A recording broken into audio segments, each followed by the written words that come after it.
নমস্কার, কেমন আছেন? জানি সবাই ভালো আছেন। আজ পৌষ সংক্রান্তি ছিল, তো সকালবেলায় সেই জন্য গঙ্গায় আমরা স্বামী স্ত্রী মিলে স্নান করতে গেছিলাম। রাস্তায় ফুল কিনেছিলাম। সকাল সকাল গেছিলাম, ভিড়টা কমই ছিল। তখন ভাটা ছিল, জলটা অনেক নিচে নেমে গেছিল।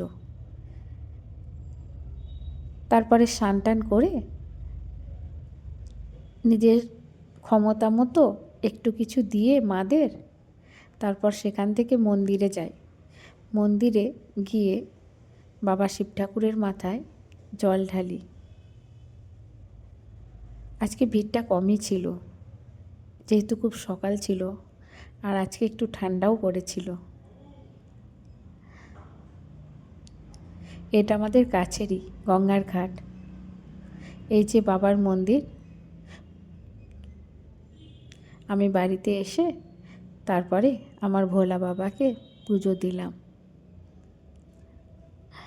আজকে চিড়ে আর দই দিয়েছিলাম বাবাকে।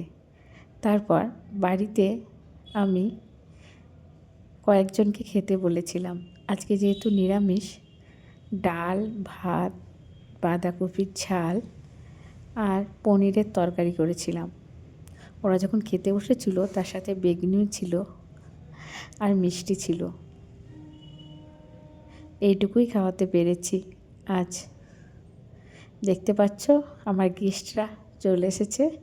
একটা পরী, একটা রাজপুত্র আছে, দেখবে সে কেমন সুন্দর করে মিষ্টিটা মাখনের মতো নিয়ে খাবে। দেখেছো, ওদেরকে সবাই খেতে দিয়ে দিয়েছি। আর ছোট্ট পুচকেটা তো খেতে পারে না, সেই জন্য একটা মিষ্টি নিয়েই ও বসেছিল। গোপাল ঠাকুর যেমন মিষ্টি খায়, দেখো ওকে দেখে সেরকমই লাগছে না? ছোট্ট গোপাল। তারপরে হ্যাঁ, ওরা খেয়ে দিয়ে আমাকে টাটা করে নিচে গেল। কিছু চকলেটও দিয়েছি, তাতে ওরা না ভারী খুশি হয়েছিল।